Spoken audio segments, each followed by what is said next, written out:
আসি পরের খবরে। পানিহাটির খবরের দিকে নজর রাখবো। বিধায়কের পরিবারের নামে স্কুলের জমি।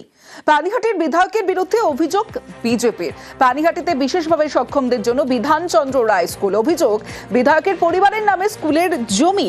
সরাসরি চলে যাব, সুবীর রয়েছে আমার সঙ্গে। সুবীর, প্রথমেই জানতে চাইবো যে ঠিক কি অভিযোগ।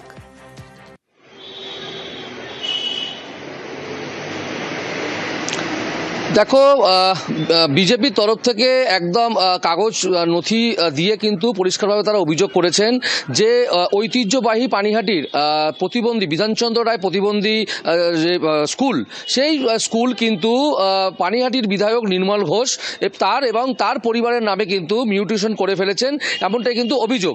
পাশাপাশি এই যে ঘটনা, এই ঘটনায় কিন্তু যেটা রেজুলেশন অর্থাৎ পানিহাটি পৌরসভার রেজুলেশন অনুযায়ী যেটা জানা যায় যে যেটা রয়েছে সেটা হচ্ছে যে ওয়ার্ডের যে কোনো এলাকার কোনো জমি বা কোনো কিছু মিউটেশন করতে গেলে স্থানীয় কাউন্সিলরের নির্দেশ নিতে হয়, সই নিতে হয়। পাশাপাশি পৌরসভার পুরপ্রধানকেও কিন্তু বিষয়টি কিন্তু জানানো দরকার। কিন্তু সেই জায়গা থেকে যেটা জানা যাচ্ছে যে কোনো রকম স্থানীয় কাউন্সিলর থেকে শুরু করে পৌরসভার পৌরপ্রধান কেউ কিন্তু বিষয়টি জানতে পারলেন না এবং তাদের অগোচরেই কিন্তু এই ঘটনা ঘটে গিয়েছে।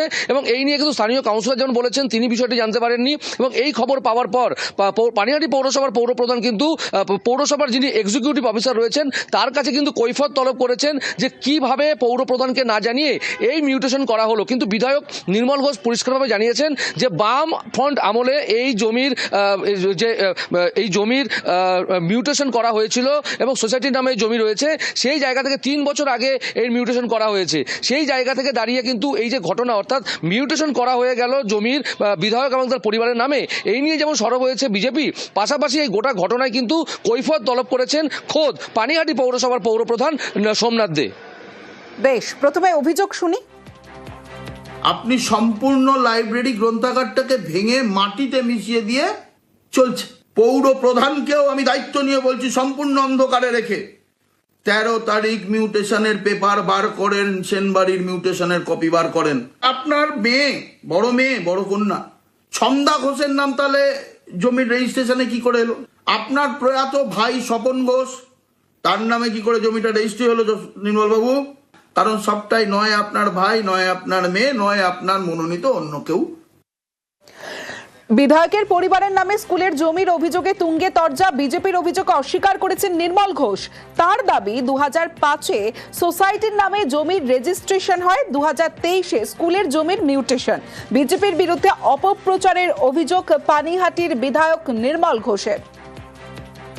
একটি স্কুল, প্রতিবন্ধী স্কুল, তার জমি যেভাবে ছিল ঠিক সেইভাবেই আছে এবং তার মিউটেশন পৌরসভা দেয় না, ওটা মিউটেশন দেয় ল্যান্ড অ্যান্ড ল্যান্ড রিফর্মস এবং সেটা বিএলআরও দপ্তর দেয় এবং সেটা আমরা 23 সালে পেয়েছি। তার আগে আমরা রেজিস্ট্রেশন করেছি। এতে কোনো ব্যক্তিগত কিচ্ছু নেই, সবটাই হচ্ছে সোসাইটি এবং এটা নিয়ম সোসাইটির।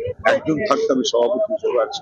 এই সমালোচনার জবাব দিতে গিয়ে আমার নিজেরই কেমন যেন ঘৃণা হয় এদের প্রতি। পানিহাটির বিশেষভাবে সক্ষমদের স্কুলের জমি নিয়ে বিতর্ক। স্কুলের জমির চরিত্র মিউটেশন নিয়ে খোঁজ খবর। আধিকারিকের কাছে তথ্য তলব করেছে পানিহাটি পৌরসভা, জানিয়েছেন পুরপ্রধান সোমনাথ দে।